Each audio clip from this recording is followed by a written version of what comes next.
Vamos a empezar tú, Jaime. Eh, bueno, gracias Carolina. Muy buen día a todos, a todas. Muy buenos días. Eh, Estamos sin lugar a duda en tiempos curiosos, llenos de actividades, de aprendizajes, de efervescencia, en fin. Chile atraviesa por momentos importantes también, cómo no. Eh, Hemos hace poco participado de un proceso eleccionario que creo que marca un hito importante en nuestra historia, un hito como pocos. Así que bueno, aparece mucho necesidades de conversar. Ya Carolina nos va a introducir entonces la temática del día de hoy, pero la Asociación de Facilitadores de Biodanza de Chile le saluda y se hace presente generando estos espacios de conversación, generando espacios de reflexión y de crecimiento.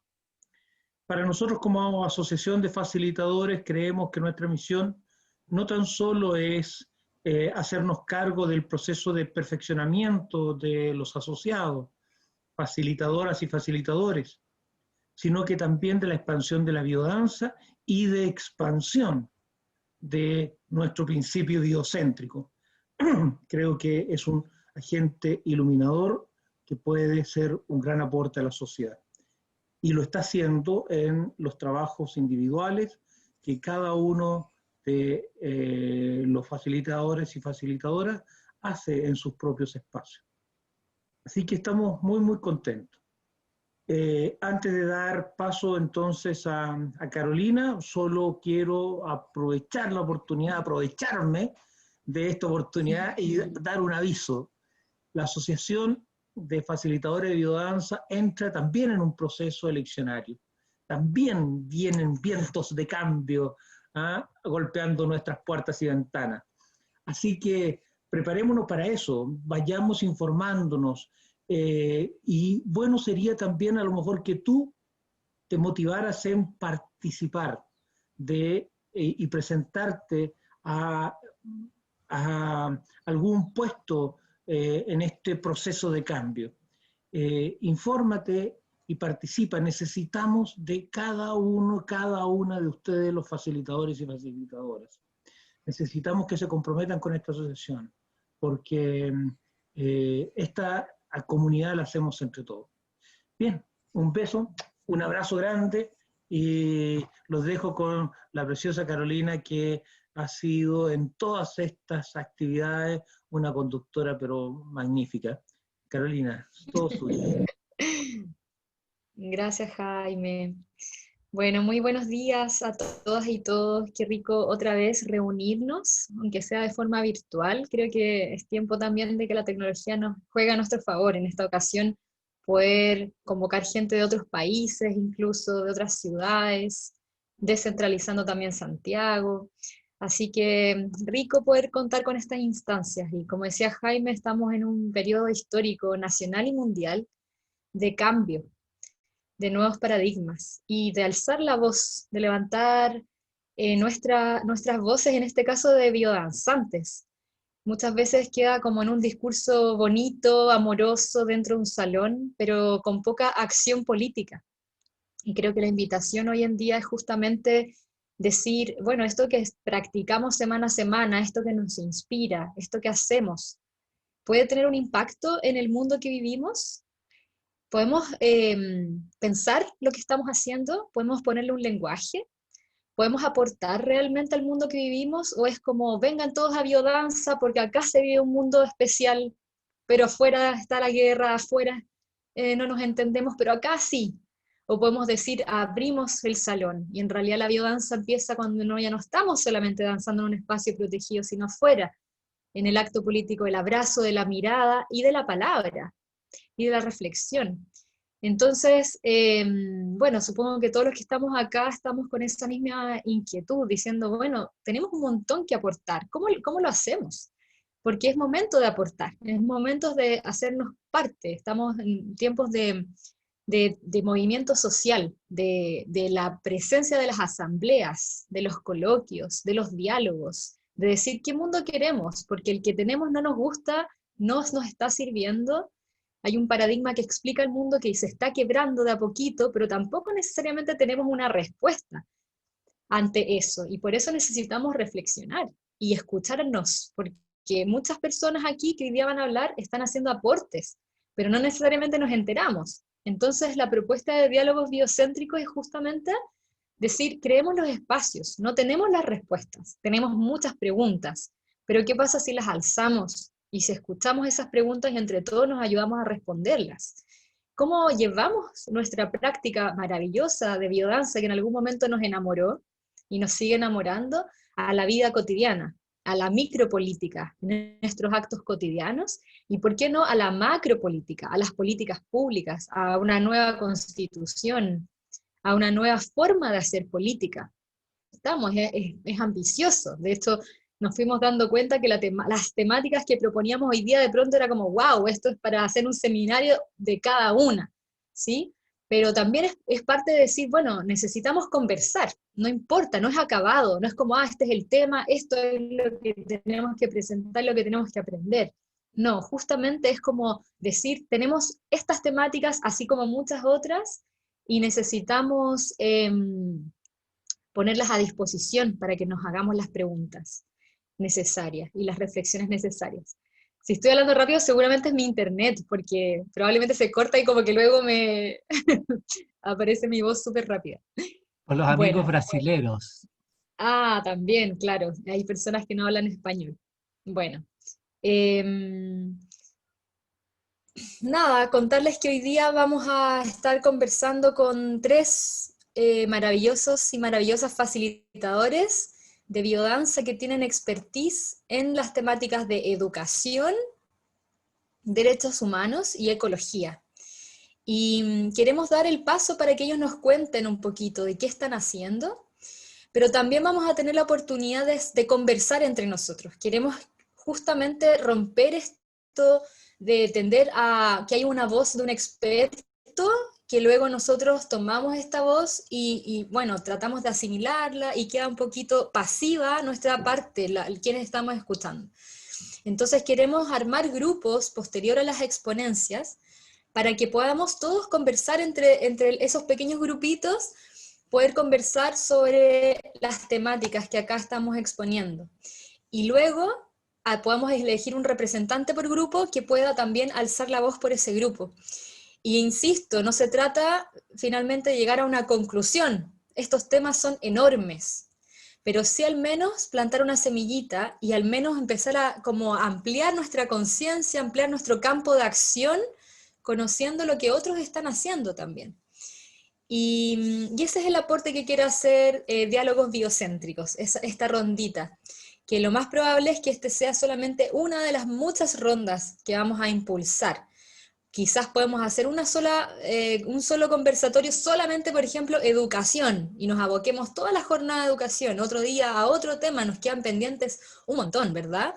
Y les vamos a estar consultando también a ustedes qué temáticas les interesa, buscar personas que representen esa temática con sus experiencias y vayamos entre todos nutriéndonos de esto que estamos haciendo. Así que bueno, esa es un poquito la invitación. Muchas gracias nuevamente por estar aquí. También gracias a los que van a exponer, porque es tiempo, es dedicación, es amor. Así que muchas gracias también por todos quienes colaboran por hacer esto posible. Y los participantes también, porque lo hacemos entre todos, la política, ¿no? Así que comenzamos con Carolina Irmas. Ella nos va a hablar de educación. Bueno, el formato que vamos a hacer van a ser 20 minutos por expositor, en este caso Carolina Irmas, después va a venir José Luis Acevedo y luego va a ser Ricardo Vicens. Son 20 minutos, los escuchamos, luego vamos a dar un break de 10 minutos y vamos a armar grupitos con ustedes. Quienes están presentes hoy en día, luego de escucharlos a nuestros expositores, les vamos a pedir que se renombren en su... Ven que cada uno de ustedes tiene un nombre, abajito. les vamos a pedir que renombren para que pongan ahí su nombre. Por ejemplo, en mi caso, Carolina, y si a mí me interesa derechos humanos, me pongo Carolina Derechos Humanos. Otras personas se van a interesar por educación o ecología, y de esa manera el nombre va a quedar con la etiqueta del grupo que quieres participar.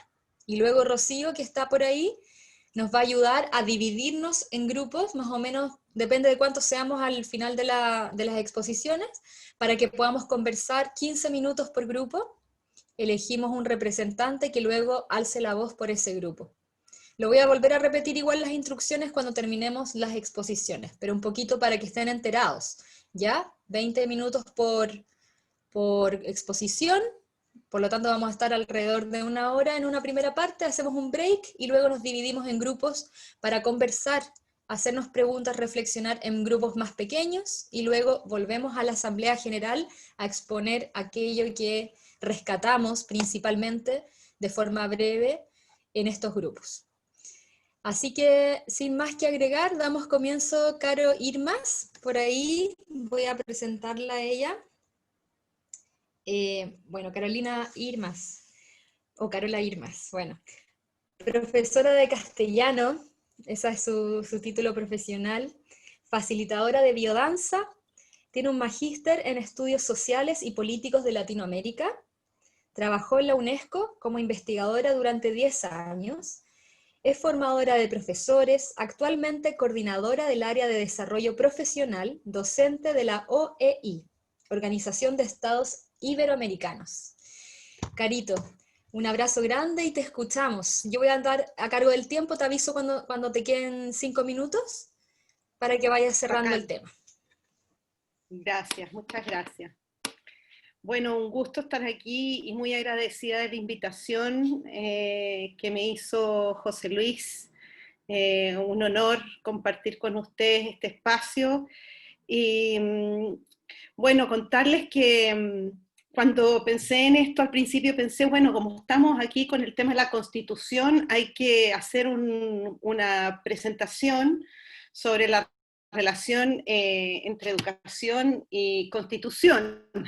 ¿Qué educación queremos pensando desde el punto de vista constitucional?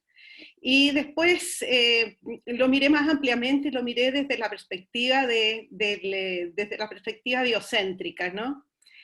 Pero yo les voy a exponer igual dos partes va a tener la presentación, una cortita sobre el derecho a la educación y lo que eso significa, y una segunda parte que es una mirada zoom ya a la escuela y al tipo de educación que quisiéramos, o que al menos yo quisiera. Entonces, quisiera partir hablándoles del derecho a la educación. La educación tiene un valor intrínseco asociado al desarrollo personal, al goce estético, a la expansión de capacidades de acción, al conocimiento del mundo, de los demás, de uno mismo. La educación es en sí misma desarrollo humano. Pero también la educación tiene una dimensión instrumental que la hace clave para aumentar las capacidades de las personas precisamente para acceder a otros derechos y luchar por los demás derechos, ¿no? Los derechos sociales, políticos, culturales, ¿no? También tiene un valor social, cultural, asociado al desarrollo de sociedades más justas, más democráticas, más equitativas, más solidarias, y por lo tanto a la formación de ciudadanos conscientes de su interdependencia, de ser atesoradores del bien común y de su responsabilidad planetaria con todas las especies. Una cosa que para mí es fundamental y además aparece como fundamental en los tratados de derechos, del derecho a la educación, y lo voy a decir en mis términos, es que no queremos un apartheid o un apartheid escolar. No queremos al revés, queremos intercambio, queremos interculturalidad, queremos pluralismo, queremos inclusión.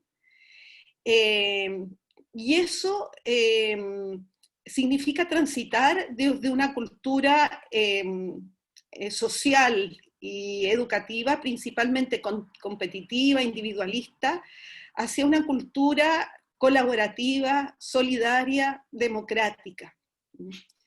Las instituciones educativas debieran articularse y colaborar conformando redes de desarrollo educativo local, que den cuenta de las problemáticas y de las necesidades regionales y locales. Y a su vez, al mismo tiempo que den cuenta de las necesidades territoriales y locales, formar parte de un plan nacional de desarrollo educativo.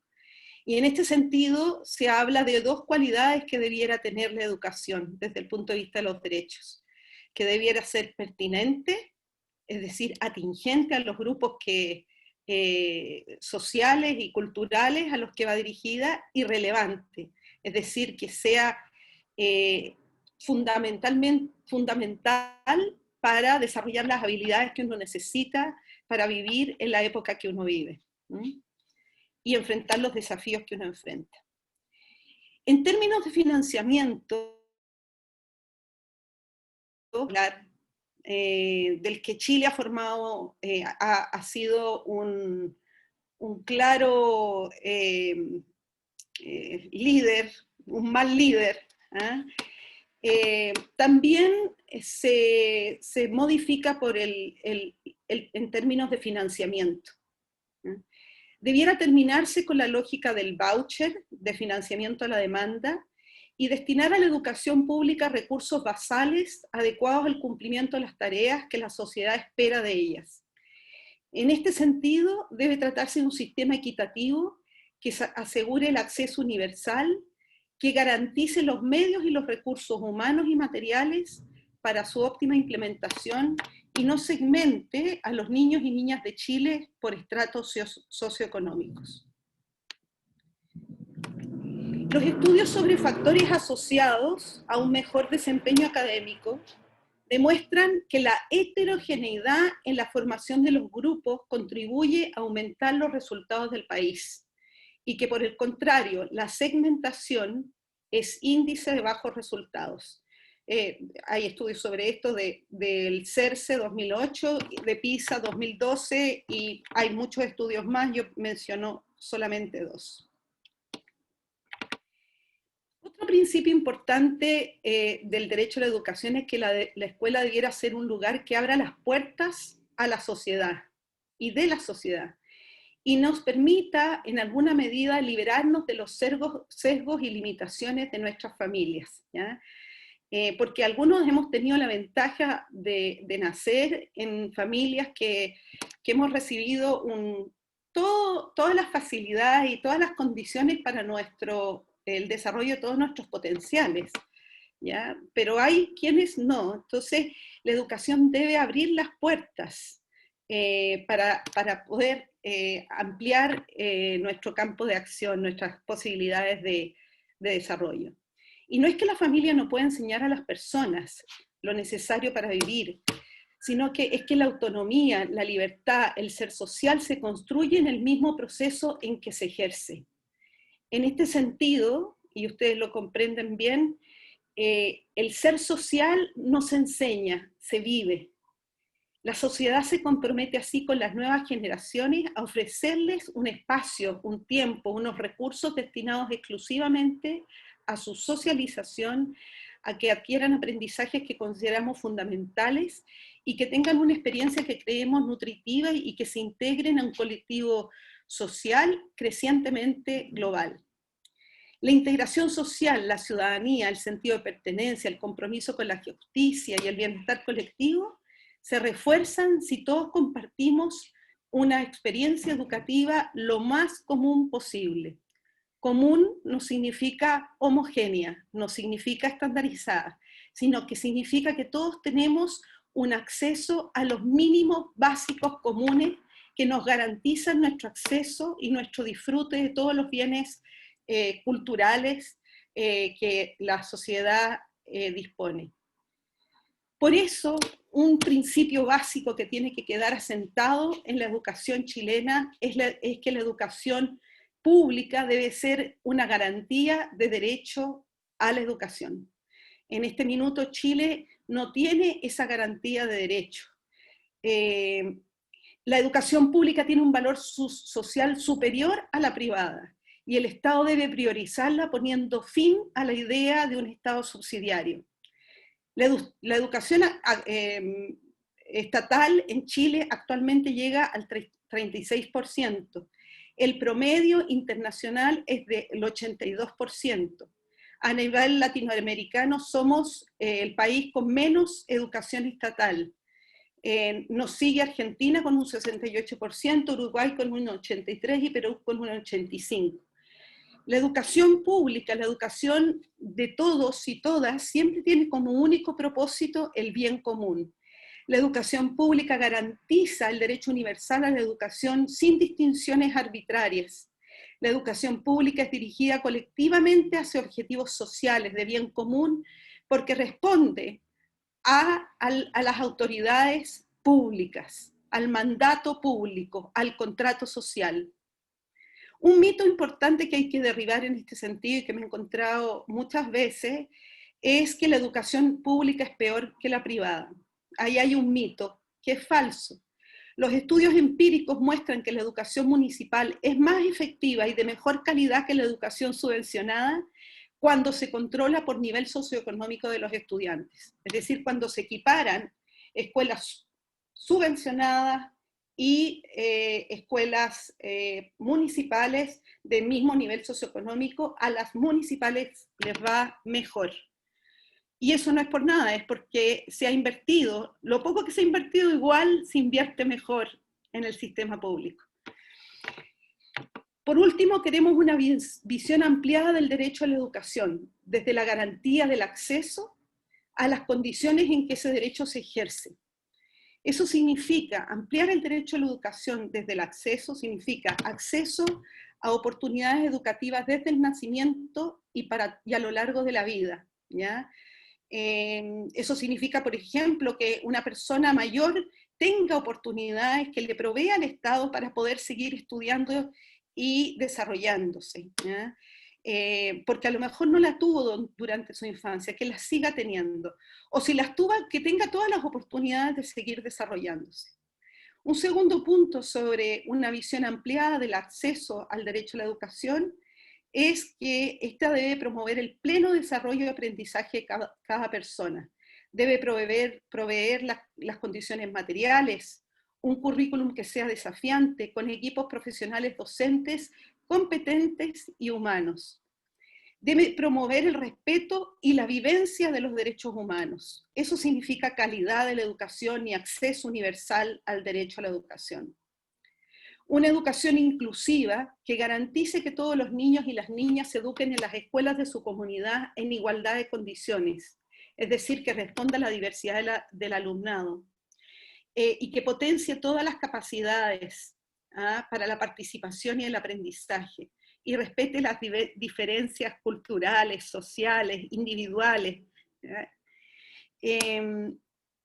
Una educación también que garantice el derecho a la plena participación en el currículum, en las actividades educativas, en la toma de decisiones, y principalmente de los niños, de las niñas, de los adolescentes, en qué aprender, cómo aprender, qué les gustaría saber, ¿no? Derecho a expresar sus opiniones, derecho a ser escuchados en las decisiones que les afecten.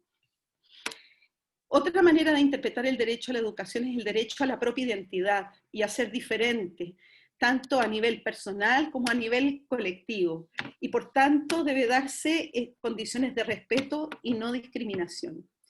Y por último, el derecho a la educación significa el derecho a la integridad y a un trato digno, ¿ya? Estar protegido de toda forma de violencia, abuso, negligencia, y que la disciplina y las normas que se apliquen en la escuela han de ser consistentes con la dignidad de todos los niños. Eso sobre el derecho a la educación. Y ahora me gustaría pasar a tratar 5 puntos sobre cómo imagino la escuela, una escuela biocéntrica, ¿ya? En primer lugar, la escuela como una comunidad de aprendizaje, no solamente para sus estudiantes, sino también para sus educadores y sus familias, y también la comunidad circundante. ¿Qué significa que una escuela actúe como una comunidad de aprendizaje?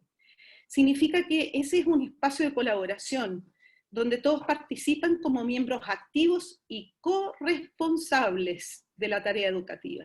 Es decir, todos se hacen cargo de las cosas que ocurran ahí dentro de la escuela, de las cosas que quieren que ocurran, de los sueños, se comparten los sueños, se comparten los deseos y hay amplia participación. Que una escuela sea una comunidad de aprendizaje significa que está cruzada por las lógicas de la colaboración, y el aprendizaje se da en espacios que combinan actividades cooperativas con actividades individuales. Los espacios de trabajo colaborativo son múltiples y cruzan los distintos niveles en pequeños grupos, apoyo entre pares, proyectos de aprendizaje colaborativo a nivel de comunidad, de ciclo, de nivel de escuela, o de aprendizaje colaborativo inmersos en la comunidad local. Los y las profesoras también colaboran y trabajan en conjunto con los equipos PIE, con los equipos de apoyo psicosocial, con los auxiliares. También se trabaja en codocencia. Los docentes de un nivel planifican, enseñan, retroalimentan y celebran juntos.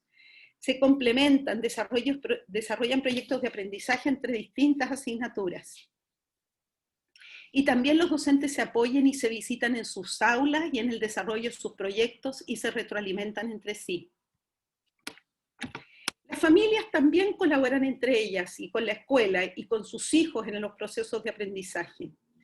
La familia no es vista como un visitante inesperado o no deseado que amenaza el quehacer del docente, sino como un colaborador.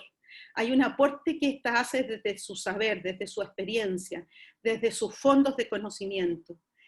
De esta manera, el profesorado se convierte también en aprendiz de sus estudiantes y conoce a sus familias y sus contextos de vida.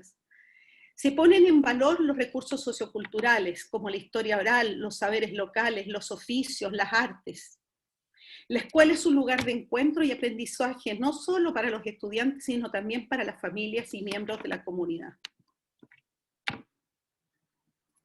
Un tercer punto sobre la escuela que sueño, la escuela biocéntrica que sueño, tiene que ver con los nuevos contextos educativos y una nueva ecología del aprendizaje. Los niños pueden aprender casi en cualquier momento y espacio, mediante el uso de las nuevas tecnologías, dadas sus características de movilidad y ubicuidad, así como la capacidad de utilización simultánea y convergente de diversos lenguajes. Situación que implica reconocer nuevos contextos educativos y por ende una nueva ecología del aprendizaje. Esto implica que el alumnado sea mucho más activo, autónomo y protagónico para generar, para determinar y para redistribuir su propio itinerario de aprendizaje a través de la interconexión con sus pares y con los distintos actores y contextos de aprendizaje. Los espacios y núcleos de aprendizaje se abren y se diversifican. El aula puede ser el parque, el cerro, la fábrica de zapatos, el laboratorio, el museo, el teatro, la junta de vecinos, el almacén, el lugar en que habitan. Se habla de una ciudad educadora. Una nueva manera de administrar los tiempos y espacios en la escuela. Estos nuevos contextos educativos y esta nueva ecología del aprendizaje significa administrar los tiempos y los espacios de una nueva manera, dando más tiempos a la recreación, al esparcimiento, a tiempos de meditación y de silencio, a tiempos y espacios diversos que necesitamos los seres humanos para mantenernos nutridos y que nuestro espíritu esté abierto y disponible. Un currículum más orgánico, ese es el término que he acuñado en los últimos años, que combata el sedentarismo, que responda a los tempos y necesidades de todo el ser. La corporeidad se atiende, se escucha, se frena el aceleramiento y la hiperconectividad. Un currículum orgánico que reconoce al ser humano con la naturaleza, como parte de la naturaleza, como naturaleza en sí mismo. Y lo conecta con esa naturaleza, con toda la naturaleza que le rodea. Y eso significa cultivar espacios dentro y fuera de la escuela, de huertas, áreas verdes en las escuelas. Hay que sacar los cementos, hay que volver a plantar, hay que volver a poner árboles, hay que armar composteras, hay que armar huertos hidropónicos, hay que armar jardines murales, y traer patos y gallinas y perros a la escuela. Yo eso lo he visto, no es que lo estoy hablando por loca, sino que porque lo he visto, hay escuelas que son así. Y vamos a hablar de un aprendizaje también y de desarrollo integral. 4 recomendaciones que yo haría desde el punto de vista de un desarrollo integral. Primero, y un tema que hemos estado trabajando aquí con un equipo de biodanzantes, con la Rocío, la Claudia Espinosa, con la Grace Molina, con la Anita Fuentes, varios, es reforzar los vínculos nutritivos al interior de la escuela. Todos los vínculos entre profesores y alumnos, reforzar los vínculos entre estudiantes, escuela y familia, reforzar los vínculos a nivel de la comunidad docente y de educadores. Segundo foco del aprendizaje de desarrollo integral. Te quedan 2 minutos, por si acaso. Ya. Foco en el bienestar afectivo que active el potencial de resiliencia de los niños y las niñas.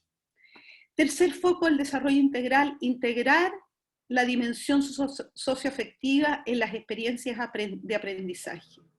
¿Ya? De hecho, está dentro de las experiencias de aprendizaje, lo que pasa es que no somos conscientes y no lo potenciamos, porque tenemos esta disociación, esta falsa disociación entre cognición y afectos, y cuerpo, por supuesto. Y por último, respecto a un desarrollo integral, dar voz a los estudiantes. Lo socioafectivo en la experiencia del aprendizaje significa que el sentir no está separado del pensar, del imaginar y el hacer. Por lo tanto, dar voz a los estudiantes significa ofrecerles múltiples formas de manifestar su mundo interior, lo que sueñan, lo que piensan, lo que imaginan, lo que creen, lo que añoran, lo que quieren probar, lo que quieren explorar, lo que quieren conocer, lo que quieren comprender, lo que quieren hacer. Reconectar con el placer de aprender. Todo aprendizaje debe estar diseñado para que el placer sea puesto por delante. Eso significa partir por preguntarles y escuchar activamente a los estudiantes e involucrarlos en las decisiones. Más que tareas aisladas, lo que nosotros debiéramos ofrecer son experiencias de aprendizaje que impliquen de manera integral cabeza, corazón, acción. Y eso significa que yo secuencio el aprendizaje poniendo por delante la vivencia concreta. Y luego conecto, bueno, cuáles son los aprendizajes que pueden estar asociados con esta experiencia concreta. Estrategias contextualizadas e interdisciplinarias, integrando asignaturas, ¿ya? Para darle sentido al aprendizaje. Por ejemplo, experiencias en la cocina con un libro de receta, contando noticias de cuarentena, una revista digital, cantamos y bailamos nuestros ritmos favoritos, un cancionero. ¿Cuántos aprendizajes pueden venir involucrados en cada una de esas experiencias de aprendizaje? O un museo virtual, una galería con imágenes y textos. Carolina, Un estamos elemento. en el tiempo. ¿Ah? Por si acaso. ¿Terminamos? Estamos en el tiempo. Ya. Solo voy a decir 2 cosas más. El juego es fundamental para aprender y tenemos que volver a rescatarlo. Y por último, y para cerrar, decir que yo creo que la evaluación tiene que ser mirada y hablada como retroalimentación, ¿ya? La evaluación debe volver a cumplir su rol fundamental, que es retroalimentar el propio proceso de aprendizaje. Entonces, preguntarse y ayudarle a preguntarse al niño, ¿en qué me gustaría mejorar después de haber hecho esto que hice o esto que aprendí? ¿En qué me pediría ayuda, por ejemplo? ¿Cuáles son las dificultades que tengo? ¿Y qué me gustaría aprender a continuación? ¿Qué siento que fue significativo e importante para mí de este aprendizaje? Bueno, con eso los dejo. Muchas gracias. Muchas gracias, Caro. Muchas gracias. Bueno, ahí tomando apuntes para que después definamos grupitos de conversación. Damos el pase entonces ahora a José Luis Acevedo, quien nos va a exponer sobre derechos humanos y principio biocéntrico. Te voy a presentar José Luis. José Luis Acevedo es abogado de profesión. Trabajó en la Vicaría de la Solidaridad entre el año 77 y 78 y en la Comisión Chilena de Derechos Humanos desde el año 97 al 2001. También es facilitador didacta de biodanza desde el año 2009. Y hoy día nos va a hablar de esta temática tan relevante también. Así que bienvenido, José Luis, te escuchamos. Comienza el tiempo. Gracias, Carolina, y muchas gracias. Agradezco la presencia de todas y todos en esta gran ronda que inauguramos hoy día como un ciclo más largo, ojalá. Agradezco a la asociación y a los amigos de la ronda Bases Biocéntricas de la asociación, desde donde ha salido esta propuesta de diálogos biocéntricos. Estamos, claro, en épocas de partos históricos, de partos de ciclos, de civilización, tal vez. Así que es indispensable que desde biodanza podamos tener una voz más aterrizada de aquellos elementos que van a formar el mundo que soñamos. Por eso es la razón, yo creo, de abrir estos espacios.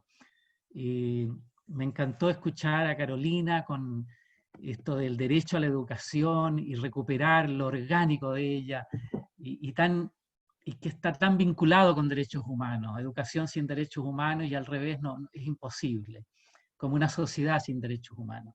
Voy a tratar de sintetizar este tema en 20 minutos, que es casi imposible, pero voy a hacer un relato muy sintético, porque buscar la raíz de los derechos humanos hay que buscarla en la historia de la humanidad entera.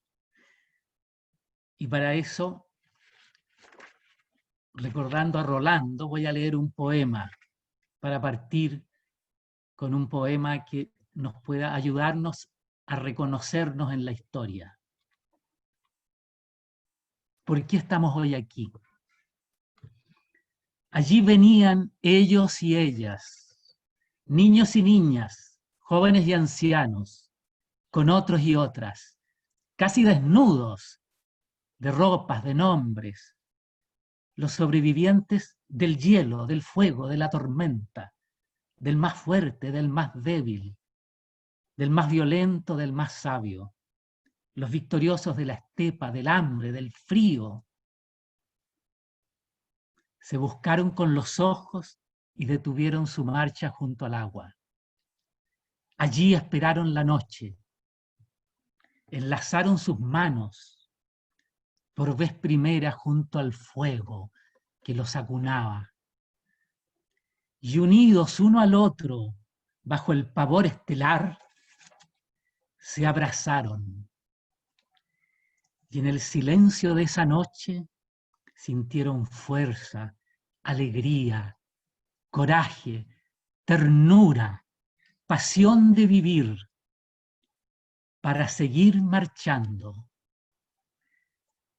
Así marchamos por milenios, héroes y anónimos, entre ruinas y naufragios, blandiendo dioses y espadas sobre cumbres y abismos, entre el miedo y el amor. Queridas y queridos, buscar el origen de los derechos humanos, tenemos que buscarlo en nuestros corazones, en nuestra raíz genética. ¿Qué ocurrió que hace 10.000, 12.000 años montamos un sistema donde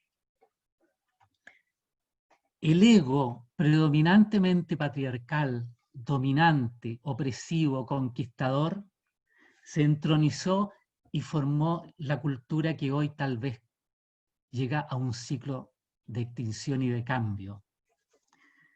Para buscar la raíz de los derechos humanos tenemos que ir a buscar cómo se origina un fenómeno que ha sido durante 10.000, 12.000 años tal vez una continuidad histórica, que es el abuso del poder. ¿Qué ocurrió? Que todas las civilizaciones, todas las culturas, los imperios que se han sucedido uno tras otro, las formas de gobierno, han sido tan concentradoras de poder muchos siglos en una sola persona o en un pequeño grupo. Y me refiero al poder público, a ese poder que decide por todos en lo político, en lo económico, en lo social, a nivel religioso, de creencia, de la moral, de la ética. Ese es el modelo contra el cual se rebelan los derechos humanos después de miles de años. La concentración y el abuso del poder, que ha humillado y ha reprimido los potenciales génicos de la humanidad.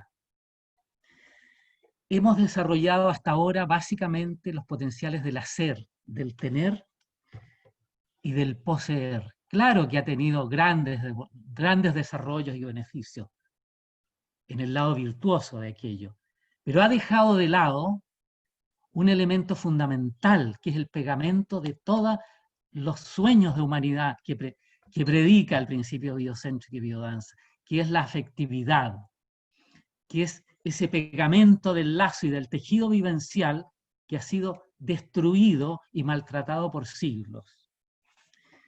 El abuso de poder del gobernante y el sometimiento de los potenciales génicos ha sido la línea histórica contra la cual los derechos humanos, después de miles de años, recién a mediados del siglo XX han logrado establecer algunos acuerdos universales. ¿Para qué? Para proteger la vida humana de los abusos de quien gobierna. Y esa es una conquista muy reciente. Después de la Segunda Guerra Mundial, la primera gran Declaración Universal de los Derechos Humanos se produce en 1948. O sea, se produce ayer, antes de ayer. Y llevamos miles de años. Por eso es una conquista larga de la humanidad. Por eso le hice poema. Porque este modelo civilizatorio que arrastramos se ha fundado en ese ego patriarcal, dominante, discriminador, conquistador, blandiendo dioses y espada, y fundado en una emoción básica, el miedo. Así surgen los derechos humanos. Para reparar, como diríamos nosotros desde nuestro principio biocéntrico, una gran herida civilizatoria. La herida del amor, la herida de la afectividad. Esa herida que ha permitido llegar hoy día al estado en que está el mundo y también al estado en que está nuestro propio país. No hay para qué irse tan lejos, ¿no? Y repito, nunca hubo, hasta mediados del siglo XX, ningún mecanismo de protección de los abusos del poder hacia el ciudadano, hacia las personas. De manera que es muy reciente esta conquista. Y surgen justamente para proteger la vida y al servicio de la vida. Por eso es que yo sostengo, y se sostiene en biodanza, y lo sostenía Rolando, con quien hablamos de este tema, hicimos alguna vez algún encuentro para el año 2008 en la Facultad de Medicina de la Universidad de Chile, para celebrar los 60 años de la Declaración Universal. Decía, los derechos humanos y biodanza son aliados, y se encuentran en la acción social. Son aliados porque comparten el cuidado de la vida, al servicio de la vida. Y esa es la gran alianza, decía, que nunca va a extinguir, conjuntamente con ecología. Decía, son tal vez los tres grandes acuerdos que van a subsistir y van a permanecer en la historia de la humanidad hacia adelante.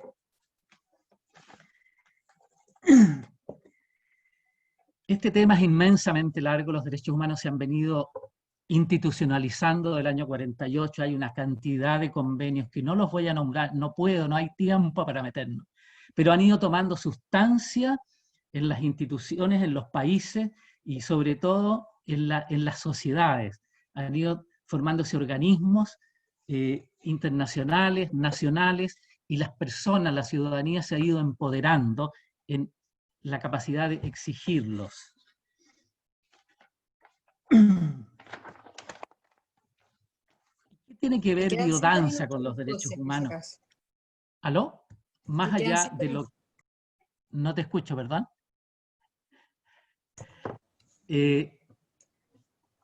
¿Por qué esta hermandad? ¿Por qué esta alianza?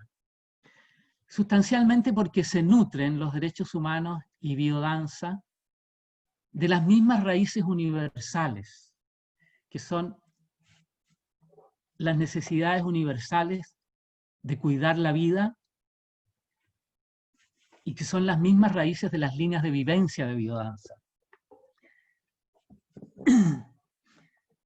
Biodanza perfectamente es capaz de vivenciar los derechos humanos a través de una clase de biodanza, por ejemplo, pero no solo a través de ello, sino que la propuesta es que biodanza comienza cuando termina la sesión y salimos a la calle para llevar esa vivencia al cotidiano de nuestras vidas, de nuestro hogar, de nuestro trabajo, de nuestra comuna, de nuestra ciudad, de nuestro país. Y ese es el desafío de hoy.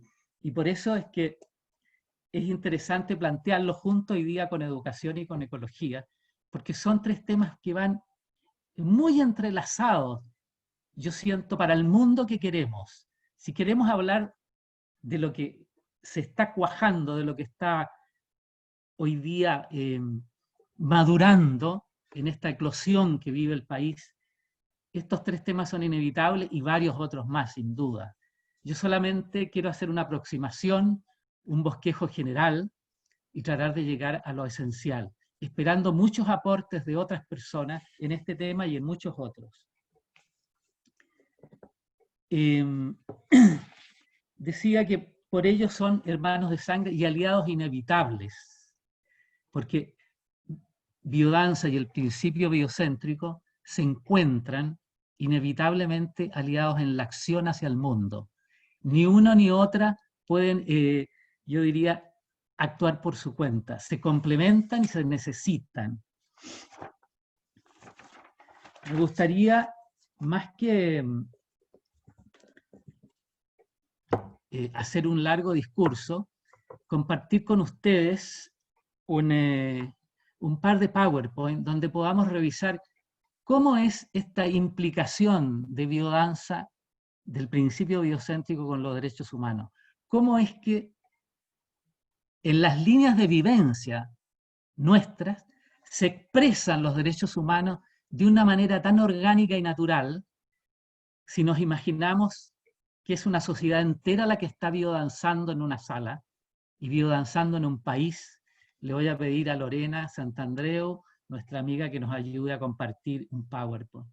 ¿Cómo es esto que las líneas de vivencia, imaginemos que es Chile entero el que está en una sala, con toda su diversidad, con todos sus conflictos? ¿Cómo es esto que los derechos humanos se expresan a través de las líneas de vivencia de biodanza? Hagamos una revisión. La línea de vitalidad y sexualidad. No podemos entrar al detalle, pero vamos a ir revisando para no agotarnos en un detalle que da para mucho tiempo. ¿Puede ser la anterior, por favor, Lorena? El derecho a la vida, en primer lugar, a la integridad física, y todo lo que sostiene la vida de cada individuo y a un nivel de vida adecuado. La siguiente, por favor.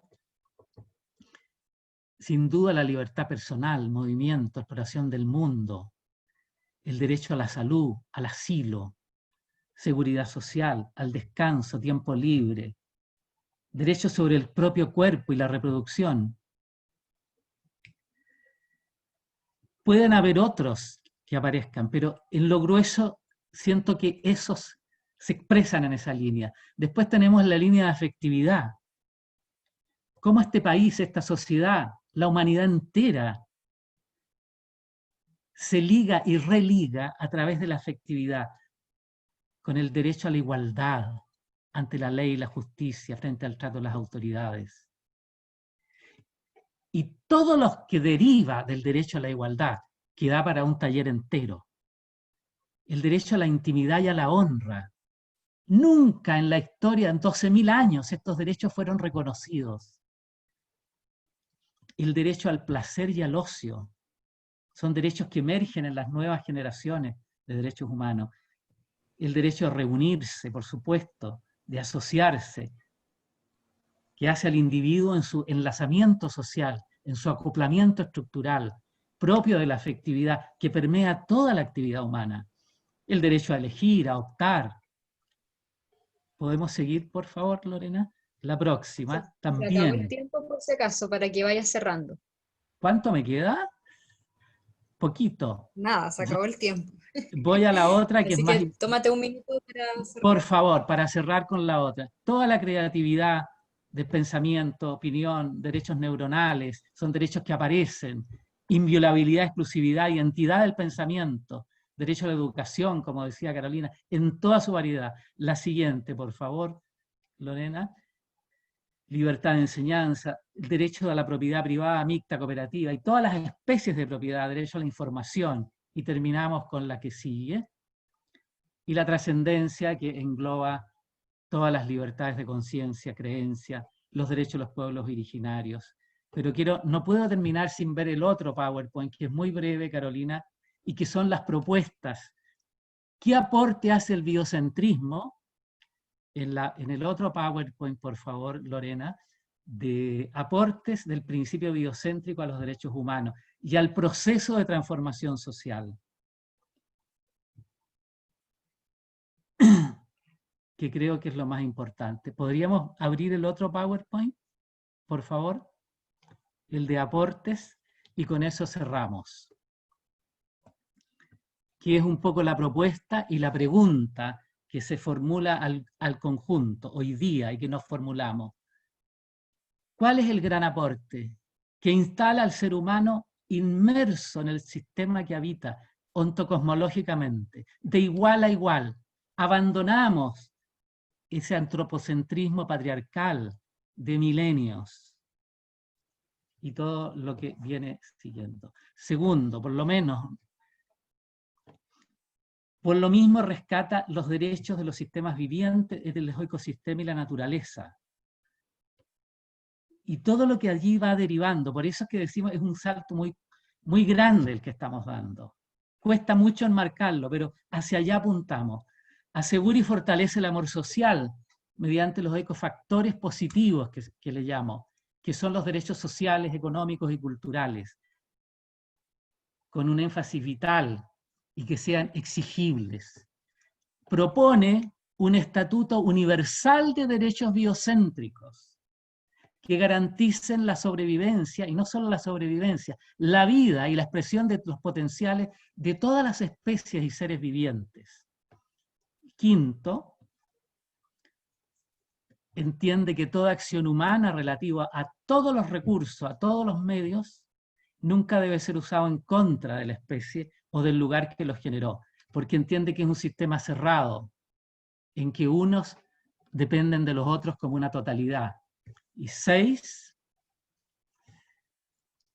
horizontaliza la distribución del poder, de todos los poderes que se ejercen en una sociedad, a nivel político, económico, social. Que no nos vendan más el cuento que cada uno se rasca con sus propias uñas. No, este sistema hay que revisarlo en los poderes económicos, políticos y sociales, y todos los demás. Y finalmente, yo creo que distingue a la propuesta del principio biocéntrico, instala la afectividad como el genio del lazo social, recuperándola como fundamento de un tejido vivencial, y al vínculo como su fruto natural.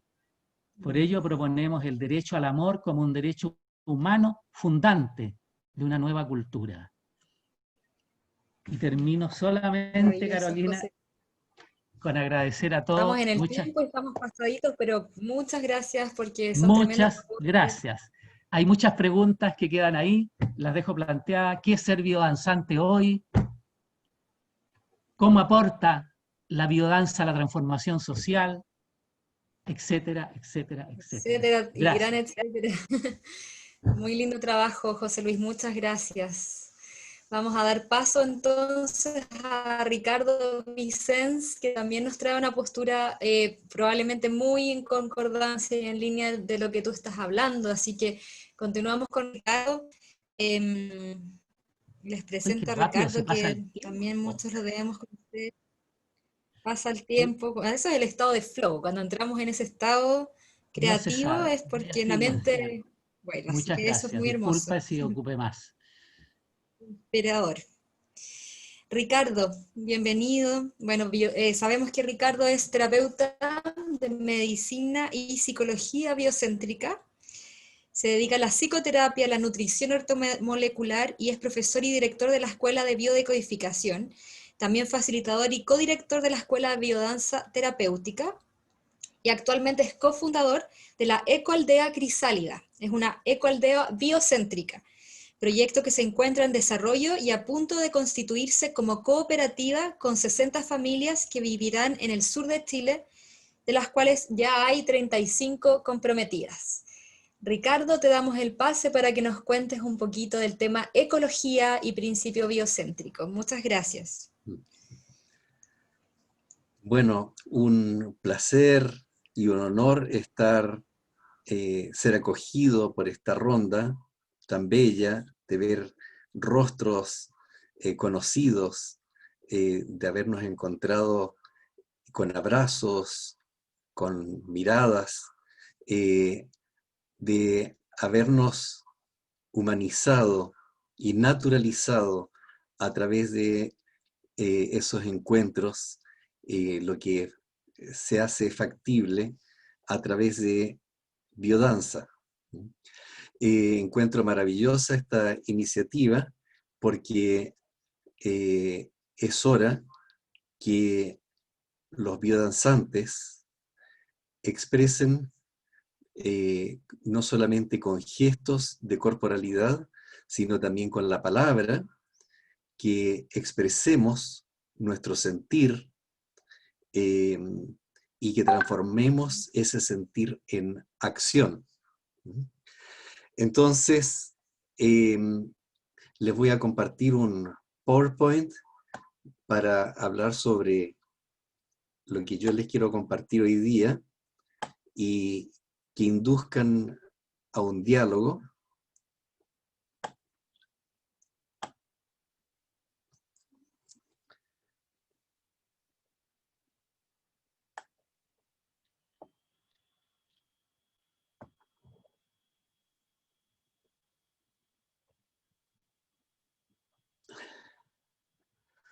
Bueno, no recuerdo casi haber respirado aire puro en Santiago. Tan adaptado estoy al smog que ya ni me molesta. Le duele a mi faringe, nariz, bronquios y pulmones, y la mejor forma que encuentra el organismo para adaptarse es finalmente con y a través de las enfermedades respiratorias, incluido el cáncer. Nuestra desnaturalización es coherente con la destrucción de la vida en la Tierra. La Tierra es un ser vivo al cual pertenecemos y estamos agonizando. 200 especies desaparecen todos los días. Escuchen, 200 especies mueren todos los días. Toneladas de plástico en el mar, y cualquier dato que entregue ya no solo es conocido, sino normalizado. Producimos de una manera tal que cada producto es un trozo que le arrebatamos al planeta. Las botellas de plástico que consumimos son toneladas de plástico en el mar. Chile continental tiene una superficie de 755.000 kilómetros cuadrados. La isla de plástico en el mar tiene más de 2 millones de kilómetros cuadrados, es decir, 2 veces o más de la superficie de Chile continental. Somos un ser destructivo para nuestro hábitat natural. Es quemar la propia casa. Somos conscientemente inconscientes. Nos sentamos en un McDonald's a comer una hamburguesa. McDonald's es una de las empresas importantes que destruye sistemáticamente el Amazonas. La ganadería es quizás la causa número 1 de la destrucción ecológica, considerando la destrucción expansiva y permanente de bosques, emisiones de gases de efecto invernadero y el desplazamiento y desarraigo de comunidades originarias locales. Así todo optamos por comer en el McDonald's y mantener vivo un negocio que mata. Y decimos, qué rica que está la hamburguesa. Pero esta destrucción es coherente con la forma de organizar la producción y asignación de los recursos para la vida de nuestra sociedad. Y a su vez, esta forma es coherente con la manera de vincularnos. Esto mismo que se produce y destruye la naturaleza son vínculos de explotación e injusticia dentro de la empresa, de violencia en los tiempos del trabajador que debe funcionar no a los ritmos de la vida, sino de una máquina y una cadena, con metas para no ser despedido, es decir, producción bajo extorsión. Un vínculo de presión donde el trabajador debe rendir al máximo y recibir el mínimo posible, y el empresario trabajar el mínimo ganando el máximo.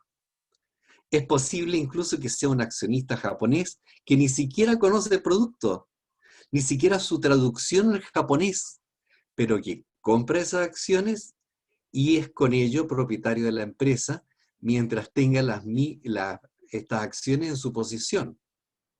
Y el trabajador vive el gris mundo de la pobreza sin recursos ni disfrute para los suyos. Queda en evidencia que vivimos bajo condiciones contradictorias por donde se las mire. Y una buena parte del mundo está en guerra. Cuando estamos en tiempo de paz, no nos imaginamos el dolor del ser humano que vive en guerra o emigración forzosa y otras amenazas y pérdidas físicas y psíquicas.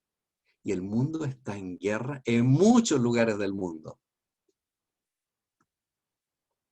Junto a todo esto, la ONU anuncia hace un año que tenemos apenas 11 años para disminuir las emisiones al 50% y no permitir que siga aumentando la temperatura.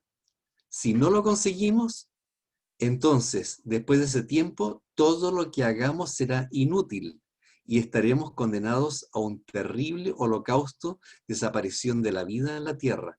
Y entonces, ¿qué nos queda por hacer?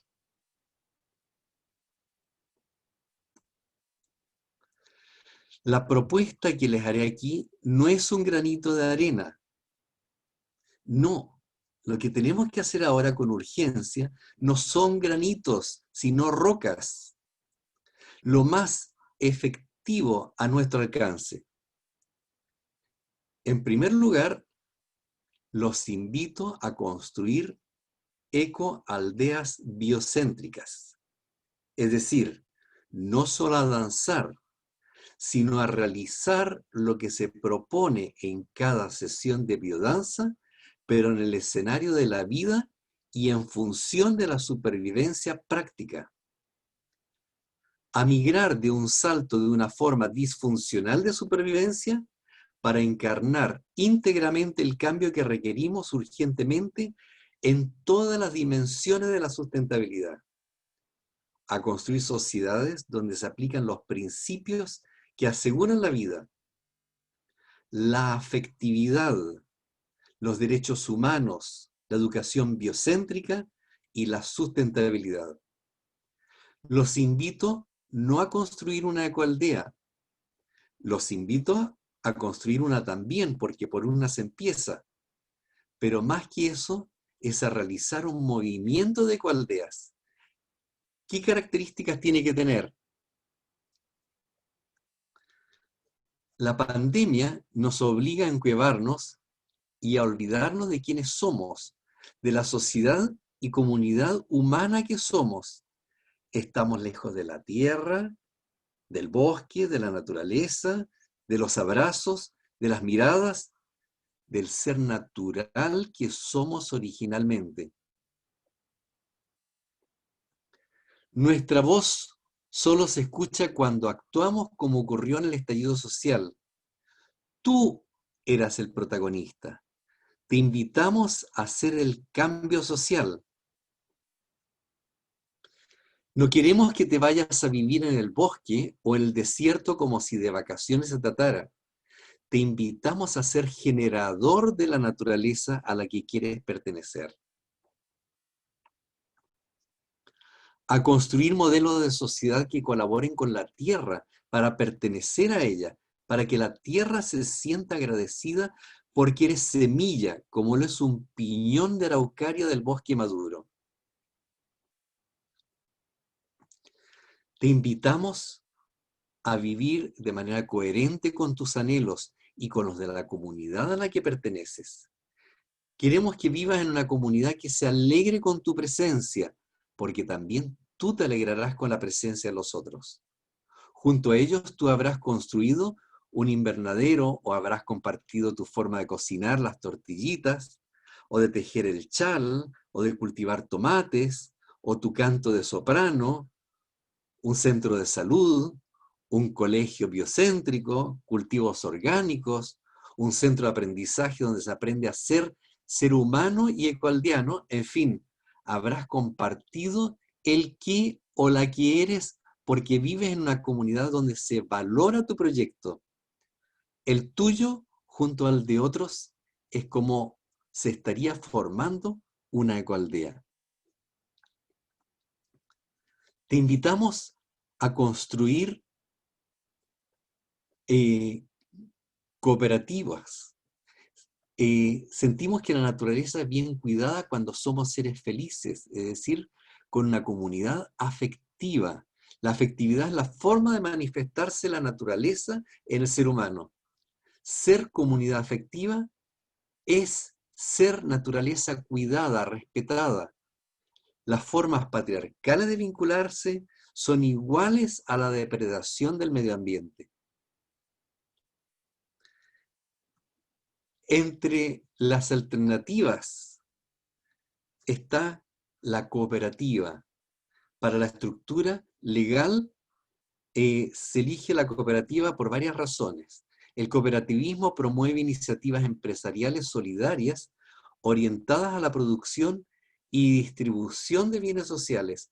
Se trata de que puedan haber sueldos distintos, pero los excedentes se reparten en forma igualitaria. Ello permite no solo la justicia social, sino a la vez unir capacidades diferentes y que produzcan sinergia para el beneficio de todos.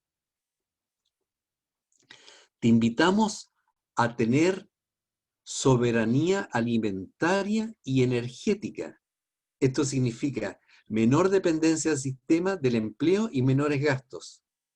Esto te otorga mayores grados de libertad, menor necesidad de traslados, tanto propios como de los insumos que consumes, con la consiguiente menor huella ambiental. Te invitamos a que te realices en tu propia profesión, como cantante, matemático, ingeniero, abogado, carpintero. Todo eso es necesario en la comunidad y todas las actividades enriquecen la cooperativa. Nuestro propósito es conseguir una comunidad autosuficiente.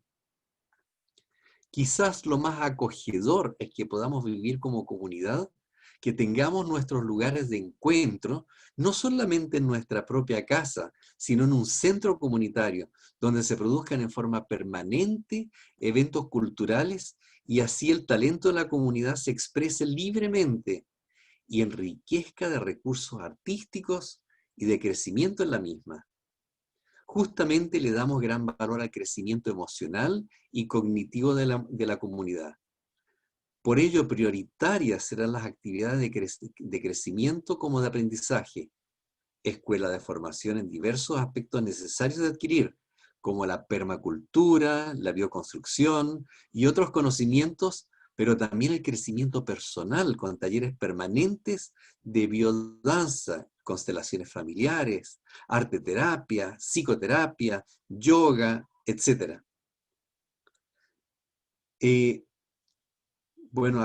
Quiero aprovechar de mencionar que una de las actividades que realizaremos hacia afuera será una escuela de agentes de cambio, es decir, que durará un año, un fin de semana al mes, donde se aprende ecología y permacultura, donde se aprende como formas de gobernanza participativa, comunicación no violenta y afectiva. Por supuesto, la biodanza en cada uno de los seminarios, etc. Y que será gratuito para todo el que desee participar. Cada animal está estructurado orgánicamente para pertenecer a la naturaleza de la manera que lo hace. La abeja, por ejemplo, tiene estructuradas sus alas, su visión, su ser para navegar hacia las flores, hacia el panal. El orangután tiene una estructura física que le permite sobrevivir en la selva de Borneo y alimentarse de lo que su hábitat le ofrece. Su olfato, su percepción, su forma de reaccionar, está todo hecho para aportar y recibir en un vínculo de reciprocidad con su hábitat. A nosotros nos ocurre de la misma manera. Estamos hechos a imagen y semejanza de nuestro hábitat natural, diverso pero natural. Pero hemos construido hábitats que no nos permiten sobrevivir. Al destruir nuestro hábitat, nos destruimos a nosotros mismos, nos enfermamos. La mejor forma de relacionarnos entre nosotros para hacer eco de nuestra naturaleza, como cuidar la naturaleza, es desarrollando, cultivando nuestro potencial que nos humaniza y nos devuelve a la naturaleza, que nos hacen necesitarla, anhelarla, recuperar los sueños de habitar la tierra amándola. La mejor forma es el hilo conductor que se llama la afectividad. Ricardo, te quedan 4 minutos. La afectividad no es solamente abrazarnos, acariciarnos y expresar nuestra emoción, la ternura. La afectividad existe en todos los lugares de una actividad humana. Cuando tengo empatía con un perrito desnutrido y le ayudo, cuando busco un vínculo colaborativo con mi vecino, cuando hacemos una minga para construir una casa, cuando hacemos una colecta para que algún enfermo pueda salir adelante. Es una actitud frente a la vida. La ONU descubrió que las ecoaldeas pueden ser una forma eficaz de abordar la pobreza y el cambio climático, por lo que la red global de ecoaldeas es parte de los consejeros de las Naciones Unidas. Como consecuencia de implementar sus políticas, ya hay en Senegal 14.000 ecoaldeas. Nuevamente, te invitamos no a construir una ecoaldea, sino un movimiento de ecoaldeas. Biodanza debiera ser un movimiento de generar ecoaldeas, es decir, formas de vivir biocéntricas, un movimiento de formas de vivir coherentes con la vida, como lo hacemos en biodanza, pero regenerando nuestro hábitat, haciéndolo más hospitalario, afectivo y sustentable. Te invitamos a hacer de Chile una ecoaldea biocéntrica.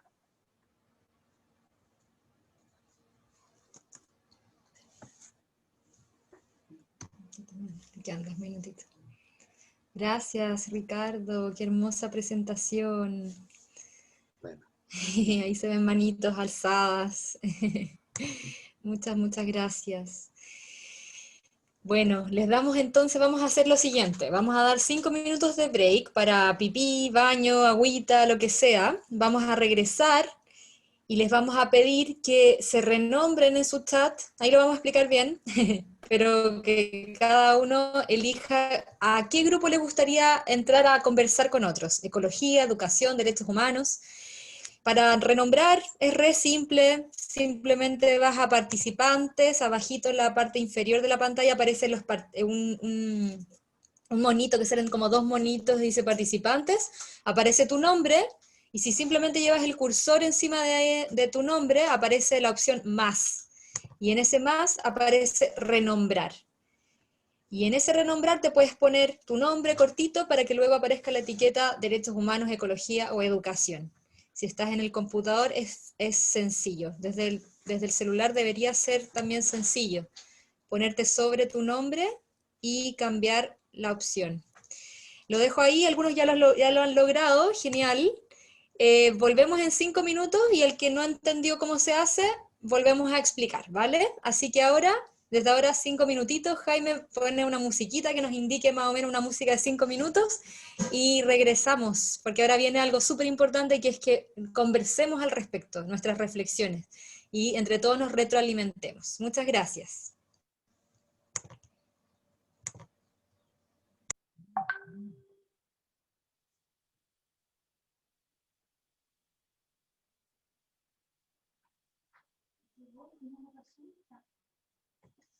Sí.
Buenísimo, qué rico.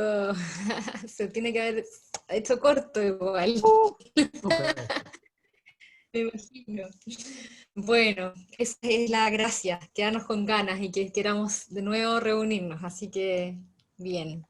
Vamos a dar paso entonces con 2 minutos por representante para que nos cuente un poco lo que sucedió en esos grupos.